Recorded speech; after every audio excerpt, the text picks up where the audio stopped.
Allá se aventó uno para el otro lado. Se ha desbordado el río y le ha llegado hasta casi al techo un bus y hay gente atrapada ahí.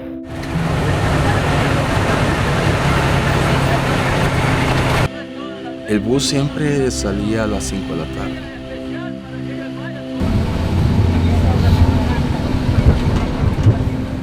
Teníamos una hora promedio para esperar a aquellas mamás que tenían que esperar a sus hijos del colegio y también dándole tiempo a aquellos que salían de sus trabajos. Tratamos siempre la manera de mantener un equilibrio en el horario, ¿verdad? Para que tampoco el bus viniera solo. El 3 de julio salió su hora normal. Alabaré a mi Señor. Ese día amaneció normal, asoleado. Mi esposa incluso había tenido una actividad. Y me recuerdo que en mi tiempo de almuerzo, pues, me puse a pensar y dije, han de estar cansada, no creo que vaya a la iglesia. Y le dije, hola amor, ¿cómo estás? Bien, por aquí, ¿cómo estás? Cansada, fíjate, estoy cansada. Oh, me imagino, fíjate que por eso te hablaba para ver si no vas al culto, los niños que no vayan. Pero Crisia dijo, yo sí voy a ir.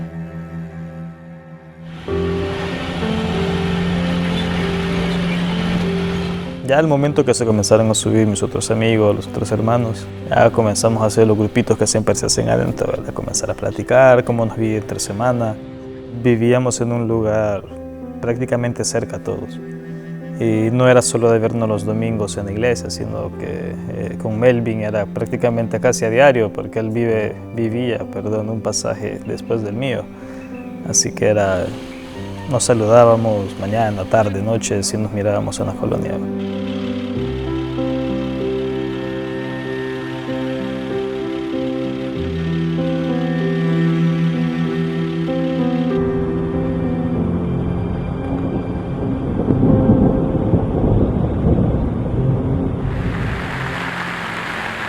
Empezó a llover muy fuerte, ya estaba tronando, yo vi que ya estaba relampagueando. Mi esposa dijo, cenamos ya, y le dije, ya va a venir Cris, esperemos a que venga. Que teníamos esa costumbre de comer siempre juntos, esperar a que el último llegara. Entonces por eso era obligación llegar lo más pronto posible, y no comíamos más tarde. Y dije, hay que estar pendiente porque si llueve hay que salirle a encontrar para que no se mojara, porque no llevaba tampoco sombrilla ni nada con que cubrirse. Me estuve esperándola y estuve viendo el reloj y dije, ¿qué pasó? No han venido. Muchas de las personas mayores que iban en el bus decían que estaba lloviendo demasiado fuerte, que esperáramos. Fuimos, creo que el penúltimo bus que salió del parqueo de la iglesia. Y ya como que a uno ya lo comienza a angustiar tanta lluvia, los truenos, relámpagos, todo eso. Ya toda la gente estaba como un poco pensativos por la tormenta. Fue un tema en común en el bus, que era la tormenta que estaba cayendo. Yo iba sentado en el penúltimo asiento a mano derecha del bus. Cuando el bus pasó el puente, lo primero que hice fue ver el río. Quizás avanzamos unos 50 metros después del puente, cuando creo que todos sentimos un golpe como que chocó contra otro carro. El motorista volvió a acelerar intentando pasar, pero el bus se apagó. Cuando el bus se apagó, ya como que toda la gente, ¿qué pasa acá, verdad?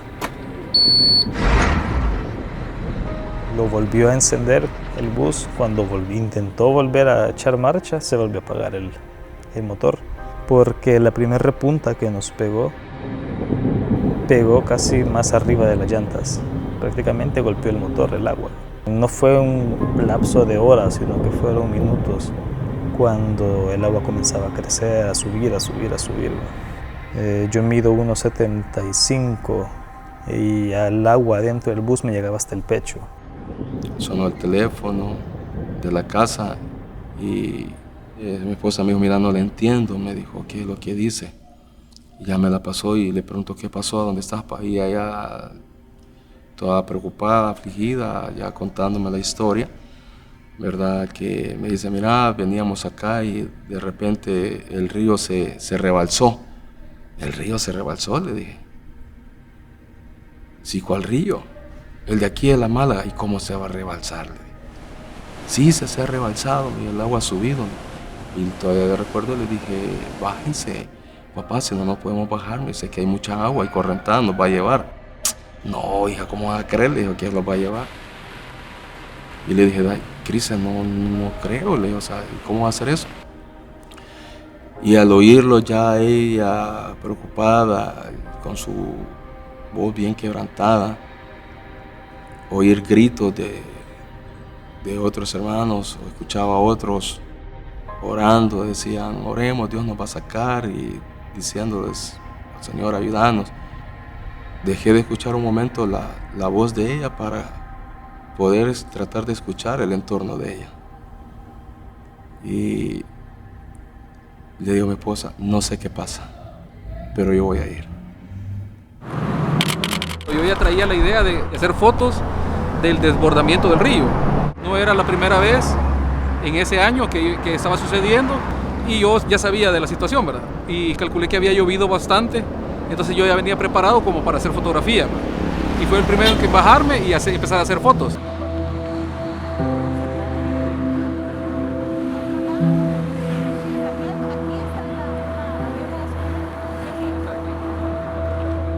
Yo trabajaba como videoperiodista en el diario. Yo no tenía mi vehículo y mi esposo me fue a traer. Cuando nosotros pasamos, el agua nos pegó en el bumper del carro, o sea, el río ya se estaba saliendo. Lo que hicimos nosotros fue que como el agua ya estaba subiendo, nosotros invadimos el carril contrario y bueno, de suerte no venía nadie en dirección contraria, nosotros nos metimos en ese carril, salimos y el vehículo de atrás también salió, ya igual que le pegaba el agua, pero el bus ya no. Todavía me regresé yo al carro y le dije yo, se está desbordando. Pues sí, ya se desbordó. Yo lo que hice fue sacar mi cámara de video. Desde donde nosotros estábamos, obviamente, veíamos todo, ¿verdad? No nos imaginábamos en ese momento cuántas personas había en el bus. Comenzó a llover alrededor de las 6:30.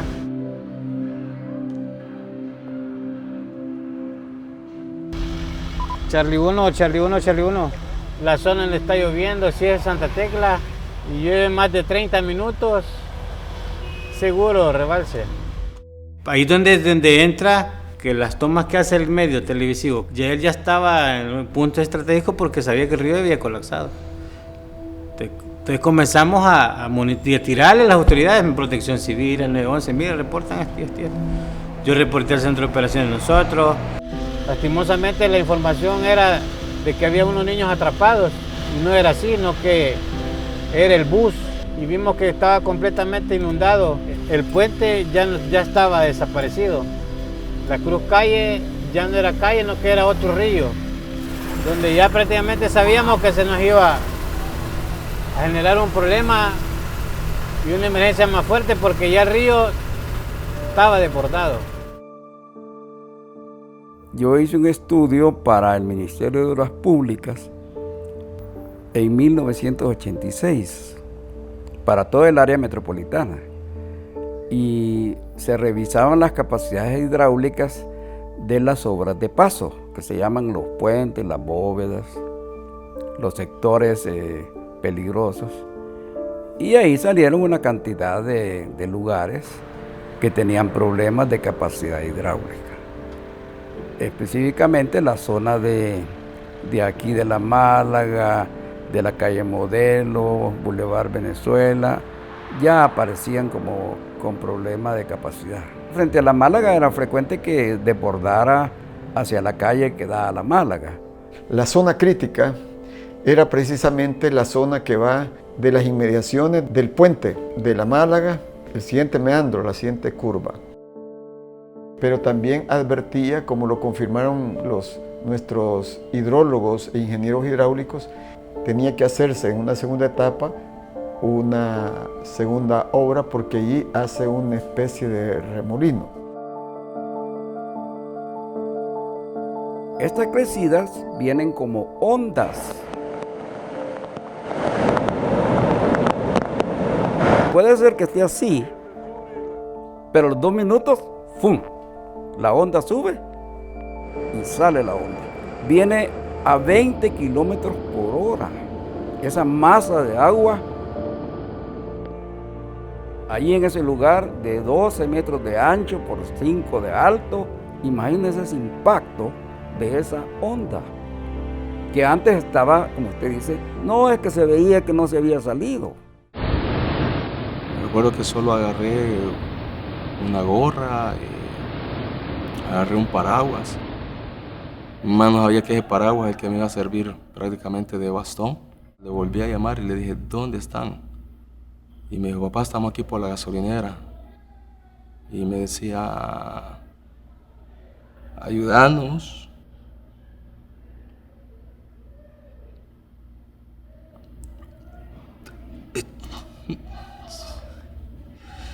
Creemos que solamente nos va a venir a sacar, papá, apúrate.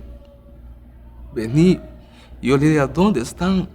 Y me dice, papá, estamos por la gasolinera. Le dije, Cristian, bájense. Me decía, no puedo. No podemos porque la correntada nos lleva. Y me voy encontrando en el modelo una correntada de agua que me llegaba casi hasta las rodillas. Hasta que llegué a un centro de formación, mis piernas ya no dieron más. El agua me llegaba prácticamente hasta aquí. Solo sentía que avanzaba y que avanzaba, me agarraba de balcones, me agarraba de puertas. No importaba de dónde agarrarse, lo importante era avanzar. Comenzamos a ver qué podíamos hacer, ¿verdad? Y a Melvin fue, mira, hay que ver que alguna forma de llamar la atención, me dice. Así que me dicen, voy a salir por la ventana. Recuerdo porque incluso seguía lloviendo. Y le costó bastante salir porque uno se deslizaba por el hierro. Desde abajo lo estaba empujando yo para subir, y sí, él fue el primero quien subió al bus. Antes de que lo topara al muro, el bus estaba con el agua hasta el vidrio. O sea, tenía una altura de unos 90 centímetros quizás, 90 a 1 metro. O sea, nosotros veíamos que estaba el motorista, veíamos al motorista, yo alcanzaba a ver al menos a una persona más adentro del bus, hasta que vimos que alguien se salió por una ventana al techo del bus. Entonces se sale un muchacho y luego ayuda a otro, se salen como por la última ventana del bus, se paran en el techo del bus. Y ellos lo que intentan hacer es amarrar el bus desde un pilarillo de la ventana a un poste. Obviamente la fuerza del agua y la fuerza el peso del bus no iba a ser suficiente como para que eso lo detuviera. Allá se aventó uno por el otro lado, como que le están ayudando a aquel lado. Se aventó uno por el lado de la pared. Pero ya al momento que yo salté, recuerdo que casi en el aire ellos me agarraron de la mano. En lo que yo caí en la saliente, ellos me subieron. Los amarramos a las divisiones de las ventanas del bus, pero quizás duraron 2-3 minutos y se reventaron por la fuerza que estaba ejerciendo el agua sobre el bus, ¿verdad?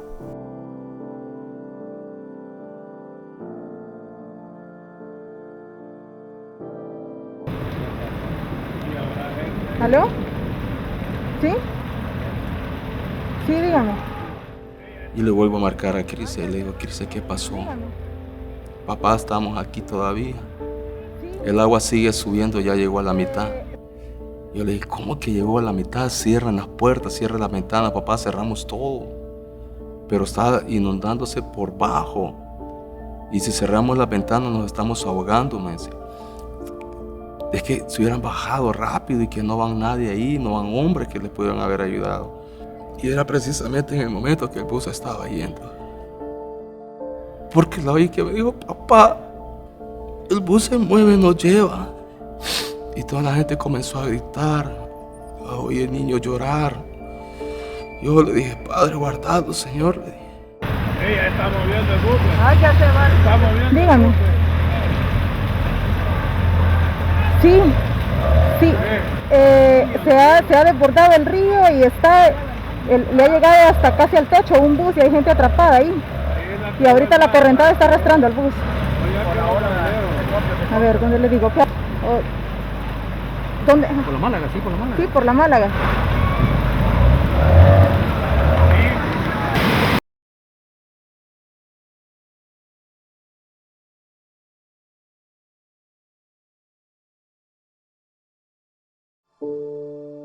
Ya no la volví a oír más, le volví a marcar y el teléfono solo me mandaba el buzón.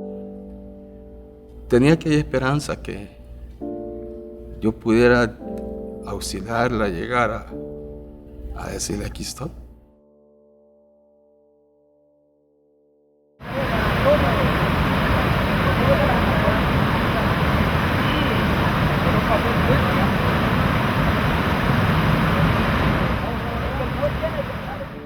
Y yo que comienzo a caminar. Vámonos por allá, señores, por favor. De repente el agua bajó. Se fue el agua. Ya no había agua. Llegué a la Málaga. Había unos bomberos ahí. Les dije, mire dónde está el bus. Ya se fue, lo lograron levantar. Le dije. Es que yo acabo de hablar con mi hija. Le dije, ya lo lograron levantar. Y me dice, no sé, el bus se fue en el río. Me dijeron que había alguien que estaba en la Cruz Verde. Todavía tuve la esperanza que fuera Cris. Nos pegó pero de frente, cabal. Y fue donde se fundió el motor. Y fue en donde me puso el freno el mano motorista para que no nos arrastrara. Pero cuando, digamos, unos 5 minutos ya estaba muy fuerte la corriente. Prácticamente estaba en shock. En el momento yo no sentí nada. Personas con las que yo crecí en la iglesia, las miraba desde hace muchos años, porque habían tenido que ver muerto de esa forma. Y Fabricio solo se me quedó viendo de tiro en llanto. Lo abracé. Y le dije, ¿qué pasó, papito? Le dije, ¿cómo está?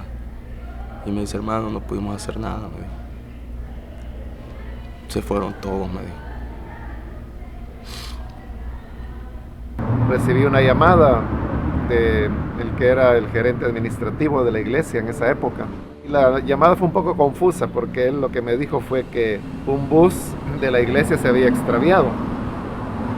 También me pareció extraño porque se puede extraviar un niño, se puede extraviar un anciano, pero que se extraviara un bus. Pero yo creo que él tampoco tenía una claridad. Y luego pues el agua fue descendiendo y en la medida que fue descendiendo, pues los socorristas ubicaron con sus luces que había el cuerpo de una hermana que estaba atrapada junto con los restos del autobús que habían quedado en la columna central del puente de la 15 Avenida. Ya al amanecer volví acá al lugar y llegué justo en el momento cuando la grúa estaba levantando el autobús. No estaba el motor ni el chasis del vehículo, sino que era pues solamente la parte de las láminas, ni siquiera había asientos, era solo como el envoltorio, podría decir, de puras láminas. Esa noche los cuerpos pues que habían sido recuperados, se hace la velación. Nosotros le pedimos a los familiares que lo llevaran a la iglesia para hacer como una velación colectiva. Una parte de las familias accedieron, pero creo que la mayor parte de los cuerpos sí estuvieron en la iglesia. Pero ya al día siguiente comenzaron ya las entrevistas. Hoy me acompaña en el estudio el pastor general de la Misión Cristiana Elim, Mario Vega. A la izquierda está el pastor Mario Vega, pastor general de la iglesia Elim.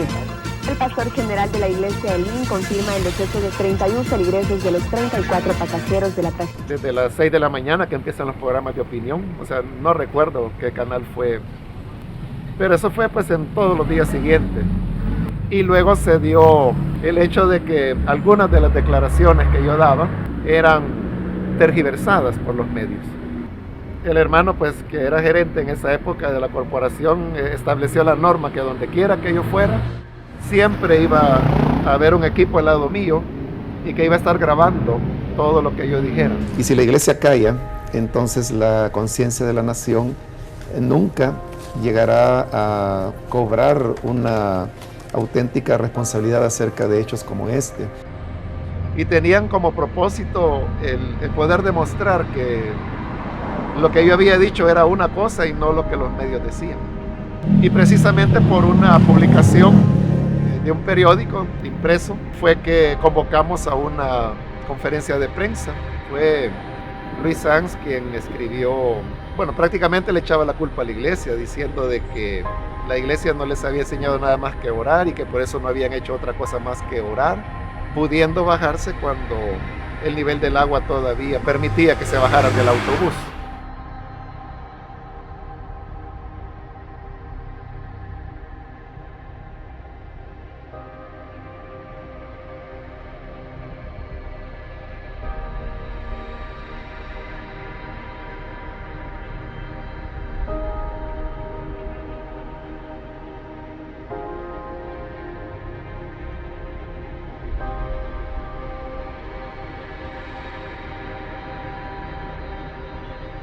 No hay ninguna respuesta, nadie responde a los teléfonos que se llaman de emergencia.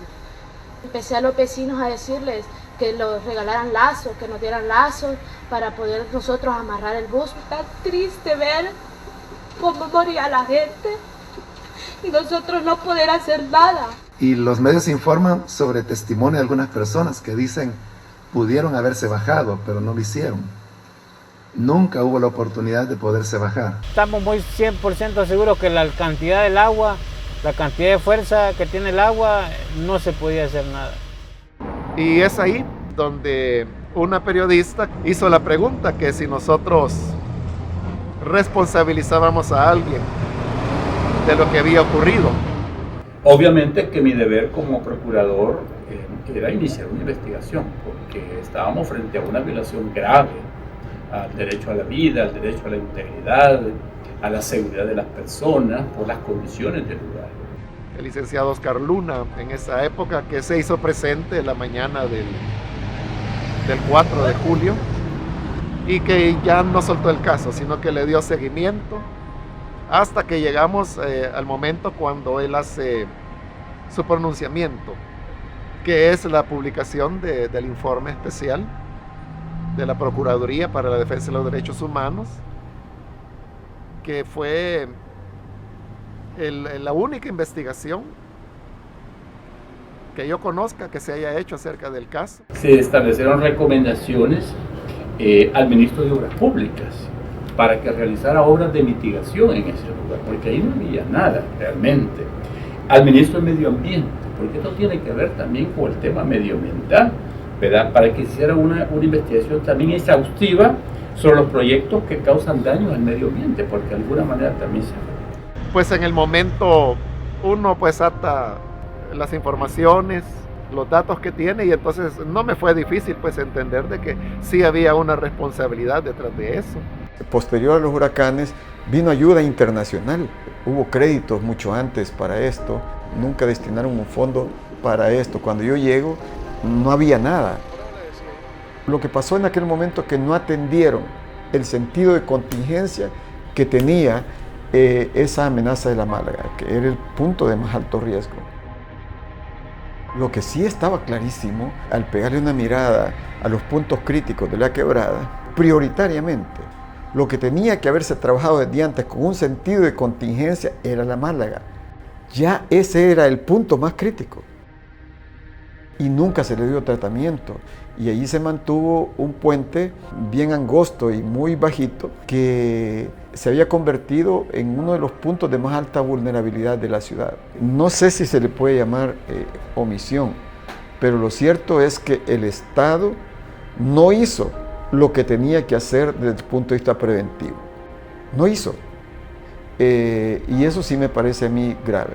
El Estado pues quería evadir su responsabilidad y adjudicársela al motorista, que había sido una imprudencia de él.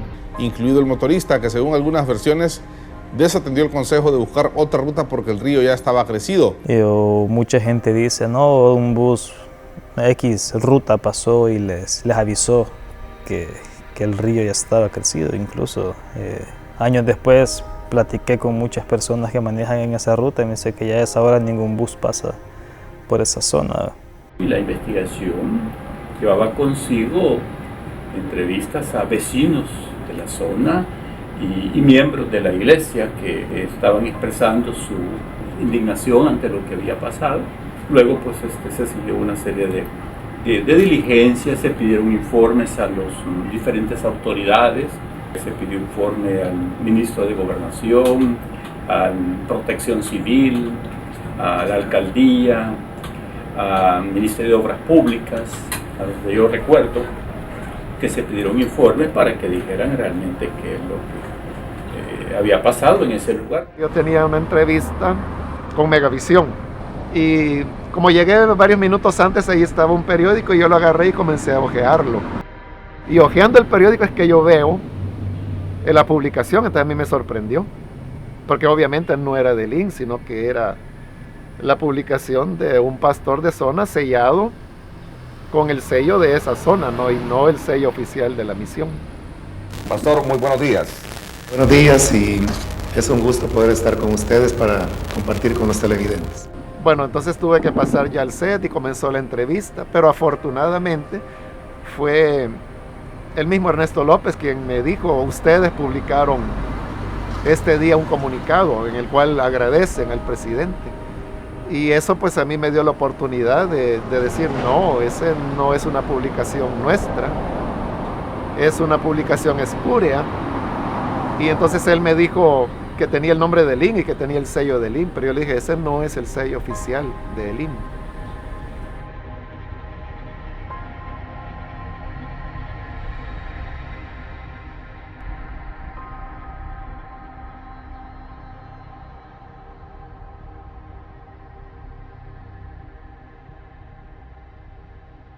Hoy los invito a caminar juntos hacia un país seguro.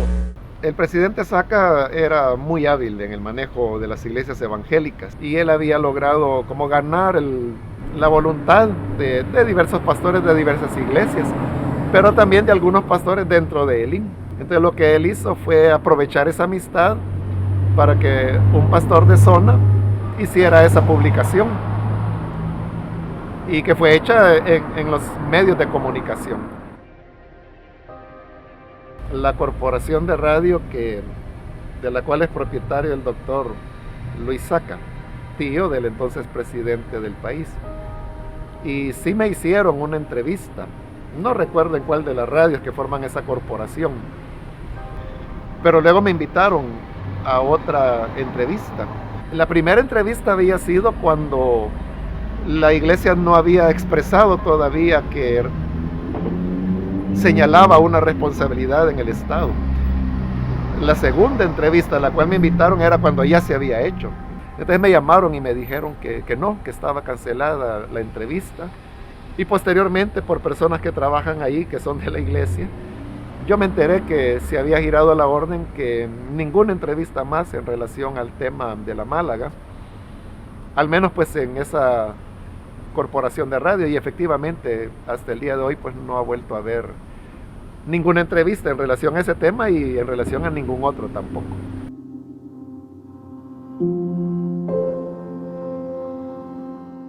En la mañana pues ya teníamos noticias que había encontrado unas señoritas también ahí por esa zona de la chacra. Fui a ver si era ella, pues no era ella. Era la hija del hermano. Y desde ahí comenzamos a buscarlo. Me recuerdo que incluso hasta los bomberos decían que iban a armar brigadas, cuadrillas de búsqueda, que iban a barrer el terreno, que iban a barrer el río. Nunca lo vi. Sino que ahí con el papá de Melvin, con Daniel, una hermana, mi cuñado y yo, andábamos buscando.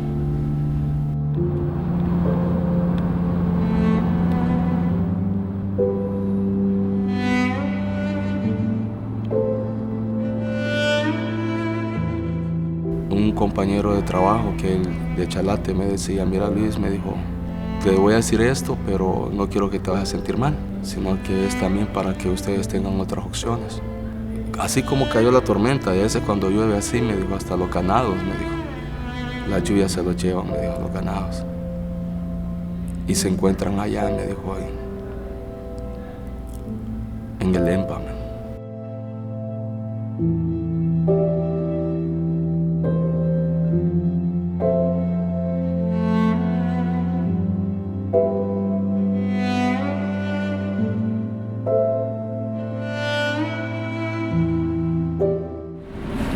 Lo dejó. Lo dejé atrás, ¿verdad? Sí, lo dejó atrás. Es una entrada que, bueno, ya en aquel tiempo había como un pasajito, la que está encementada. Sí. Ese es, ¿verdad? Ese.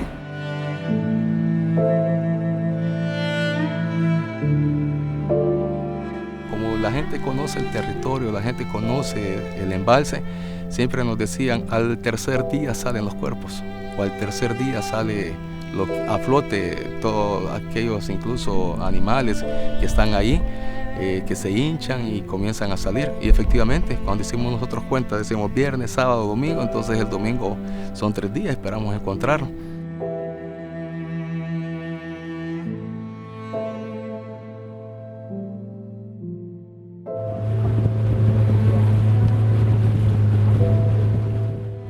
Generalmente los lugareños nos decían que muchas veces los cuerpos quedaban atrapados entre las ninfas o quedaban atascadas, atrapadas en alguna isla. Entonces esos eran los primeros lugares que nosotros buscábamos porque sabíamos que en la noche había llovido.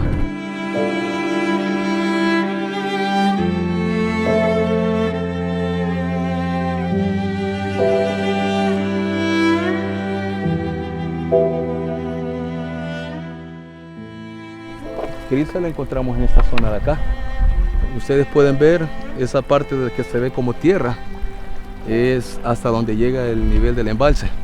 Entonces el embalse se llena mucho más, ¿verdad? Pueden ver ustedes toda la basura que deja y esta zona prácticamente es donde los cuerpos vienen a caer casi siempre y los animales incluso vienen a caer en este lugar, como que prácticamente es el desagüe del embalse. Entonces sube a este nivel, rebalsa todavía un poco. Entonces en esta zona prácticamente donde Cris estaba realmente ya había salido a flote desde la Málaga.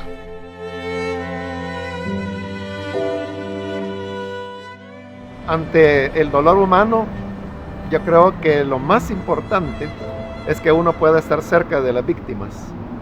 Solo cuando uno está cerca de las víctimas comprende los procesos y las condiciones por las cuales las personas van pasando y por qué para ellos 10 años después el dolor es como que si hoy hubiera sido.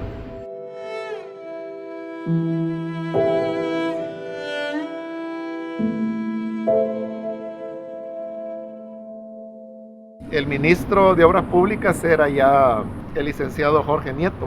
Él, la posición que adoptó fue decir que lo que nosotros estábamos haciendo era un manejo político. Ellos no aceptaron por el hecho de que era una pérdida política. Entonces la tragedia de la colonia Málaga vino a ser un quiebre en ese capital evangélico político que él había logrado construir. Reconocer públicamente que había habido una omisión hubiera sido terminar de echar a perder ese capital. Entonces, esa fue la razón por la cual durante su gobierno no hubo reconocimiento de la responsabilidad. Ellos sabrán cuáles eran sus prioridades y se asignaban fondos para esto, para lo otro, pero que sí era necesario que se hiciera algo ahí. Era necesario. Lo más importante y la satisfacción más grande es poder tener la información, presentar la información a la gente. Lamentablemente aquí tuvieron que morir 31 personas para que los gobiernos empezaran a tomar cartas en el asunto, ¿verdad? Y es mucho más duro ver cómo mueren personas por una negligencia, ¿verdad? Nuestras expresiones y declaraciones nunca fueron políticas sino que iban a los hechos y siempre citando las palabras que los expertos decían. Cuando el licenciado Nieto dijo que era un manejo político, pues era obviamente evadir la responsabilidad que en buena medida caía sobre él, porque él era el ministro de Obras Públicas encargado de hacer las obras de prevención que no habían sido hechas. Hay que recordar que en esa época ni siquiera había una barda de protección. No había barda, la barda se hizo despuesito. Y por cierto que recién hecha se volvió a caer. La barda no reunía las condiciones para soportar esa violencia del golpe. Y el sentido común de los vecinos y de toda la gente en esa época era por qué, si se había hecho en la parte más extensa, que viene casi 1 kilómetro río abajo, por qué no se había hecho en los 200 metros que quedaban pendientes.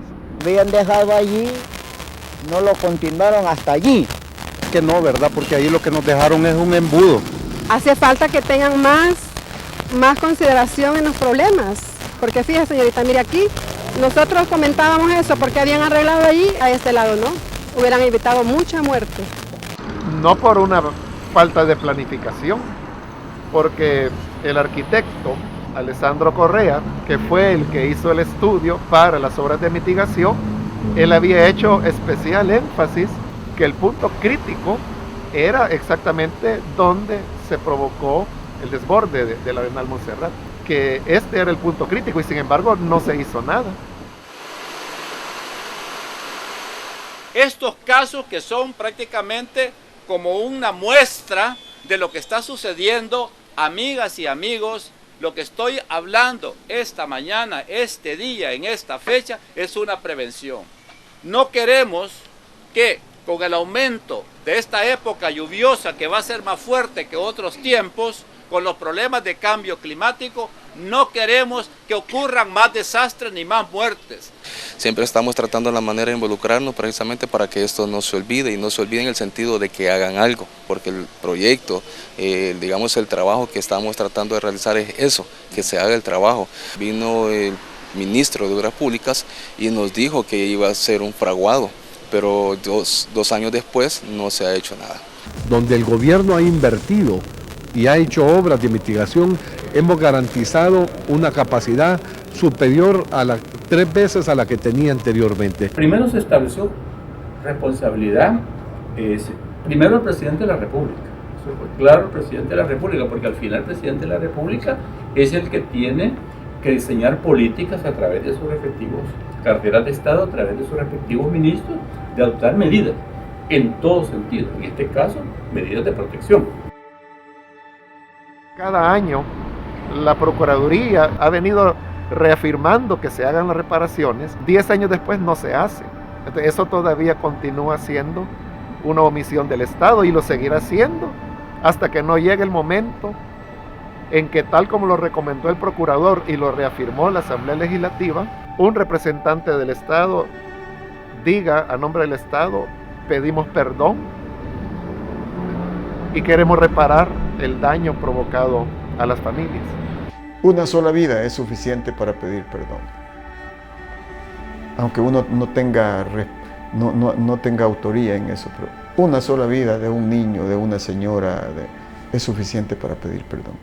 Porque incluso la misma ley faculta que si hay un incumplimiento a recomendaciones, se puede dar lo que se llama la figura de la censura pública al funcionario. El funcionario que desobedece o que no atiende una recomendación, porque entonces ¿qué sentido tiene?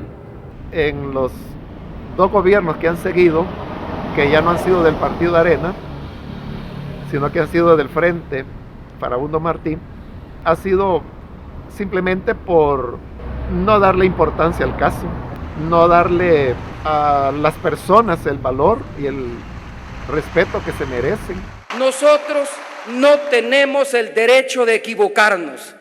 Bueno, es un Estado que no ha cumplido con la sentencia y que aún no cumple con su pueblo.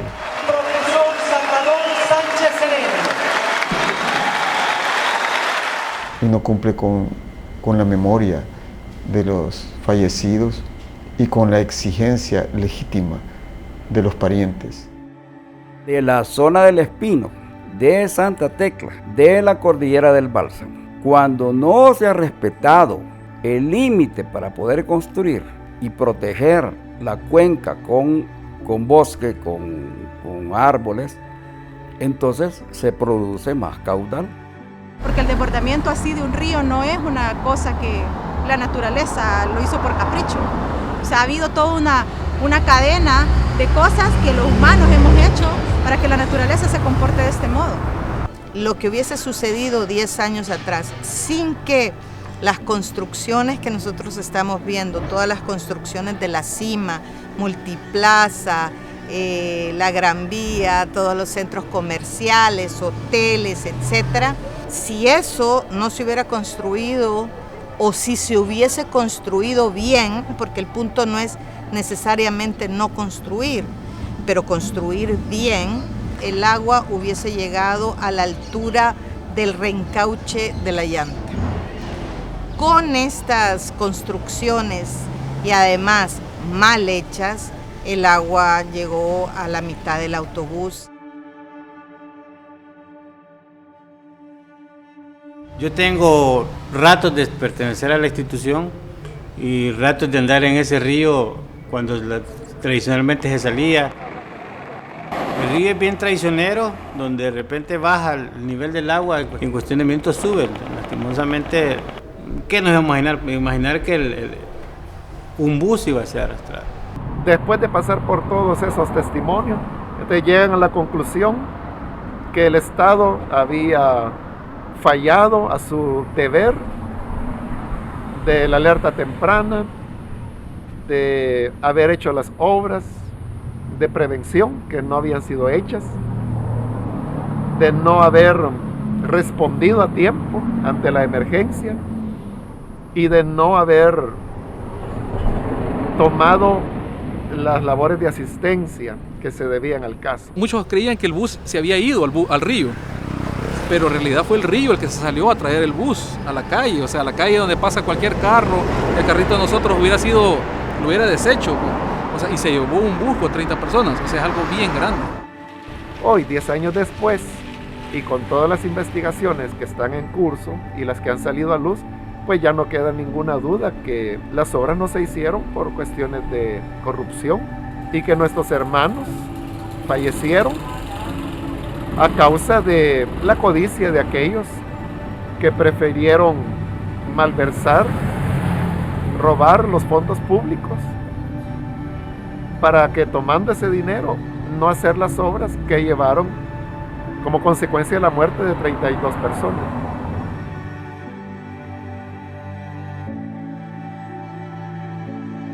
Fue injusto porque había un proyecto hidráulico, había un estudio, habían fondos que se habían otorgado para eso.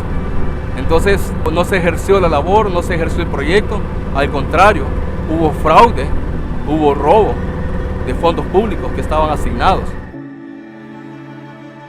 A medida que el tiempo pasa, hay cada vez menos claridad de qué fue lo que ocurrió. Y yo lo puedo notar en que en cada aniversario en que los hermanos y hermanas que perdieron a sus seres queridos vienen a este lugar, todos los años yo he venido a acompañarles y siempre vienen medios de comunicación. Pero en la medida que el tiempo pasa, yo veo como los periodistas cada vez saben menos del caso por las preguntas que hacen. Eso me hace ver a mí que si los periodistas se presume que son las personas más informadas de la sociedad y cada vez saben menos, entonces la gente común, el ciudadano de a pie, pues de igual manera cada vez sabrá menos.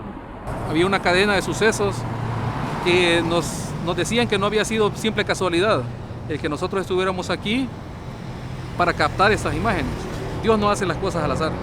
Obviamente tenía un propósito y creo que el propósito está bien claro en un mensaje, que quedó un mensaje grabado. Quizás 15 minutos habían pasado cuando llegó la primera persona de la prensa y me dice, nosotros vimos todo, me dice. Y años después me volví a topar con esas personas y me dice, no cabe duda que todo eso ya estaba planeado, me dice, porque han pasado muchísimas tragedias, pero nunca había estado alguien que la grabara. Me dice, en el lado nosotros estábamos nosotros que somos prensa, me dice, estaban 2 patrullas de la policía y todos estábamos viéndome. Testigos hay muchísimos.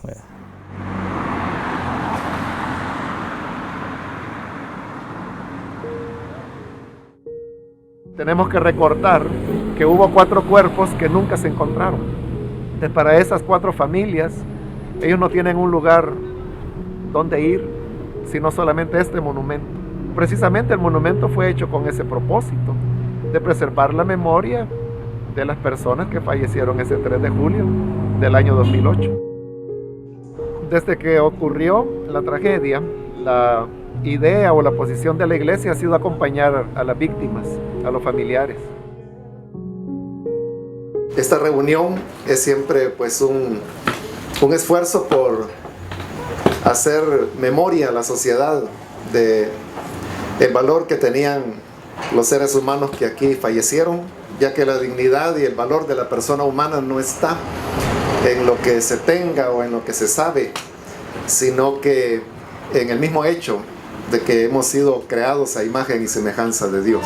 Más comprendo que llegó tu tiempo, que Dios te ha llamado para estar a su lado, así Él lo quiso, pero yo nunca pensé que doliera tanto. Y algo que mucha gente no sabe, mi padre había fallecido exactamente un mes antes de lo que pasó. Sé que se siente perder a alguien que uno ama. Sé el vacío que queda, que incluso llevan por 10 años y aún se siente ese vacío de esa persona. Estamos apelando una injusticia que hubo, ¿verdad? Y es aquí donde a veces incluso los amigos, los hermanos decían, ¿y qué están apelando? Acepten la voluntad de Dios. Si nosotros aceptamos la voluntad de Dios, que ya no estaban junto con nosotros, que ellos ya fallecieron, mas sin embargo, ¿quién iba a luchar, quién iba a apelar por los derechos de toda una nación o de las colonias que estaban o que podían sufrir? Fue mucho más allá estar, digamos, en una vigilia para una vela colectiva. Hemos estado al lado de las familias y no solamente en el aniversario, ha sido un acompañamiento de sus alegrías, de sus tristezas, de sus enfermedades, de sus anhelos, de las aspiraciones académicas que los niños o jóvenes en su momento tuvieron, sus problemas de vivienda, sus problemas de salud, los que se casan, los que se gradúan. Es decir, es un convivir con ellos. Entonces, mientras ellos deseen que les acompañemos, creo que nuestra responsabilidad cristiana de amor y nuestra responsabilidad pastoral es estar al lado de ellos. Que las personas no olviden lo que ocurrió y también recordar al Estado que tiene todavía una deuda pendiente con las víctimas. Son 3 familiares, mi hermana menor que se llama Jocelyn Abigail González Peña, mi prima Brenda Esmeralda Hernández Cubillas y mi tía Gilma Alejandra Cubillas Hernández. La tuve un tiempo, ¿verdad? Y hoy ya no la tengo, bueno, y, la extraño mucho. Que ella era la que me ayudaba más en mis vitaminas, leche y todo eso. Ella Cruz Castillo, él era el jefe del hogar y la esposa se llamaba María Palacios de Cruz. Para mí estos 10 años es como que se han sido 10 minutos que han pasado. El tiempo será la pena, el dolor, el tiempo no se siente. Mi papá, Hipólito Leonardo Alvarado, Blanca Estela Rivera de Leonardo, Kenny Alexandra Leonardo Melara. Perdimos acá a mi madre, Blanca Estela Rivera de Leonardo, a mi padre, Hipólito Leonardo, y a mi niña, Kenny Alexandra Leonardo. Y el hijo mayor se llamaba Eliezer Abinadad. Mi tío, quien conducía el bus, es William González. Son los que prácticamente en la familia que perdimos. Un vacío enorme, un vacío grandísimo.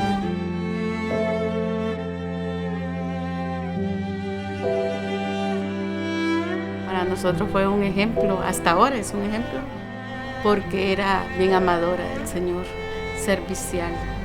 Ella amaba a los niños porque le gustaba tratar con niños y con una disposición grande, que ella sí era bien jovial, temerosa del Señor, sí era. Amaba al Señor, amaba el servicio, amaba la juventud. Ella quería hacer todo para el Señor, va. Yo hay momentos que siento que todavía vive, pero yo digo que se ha ido de viaje, y es cierto, porque está en otro lugar, pero de veras que a mí me hace falta todo.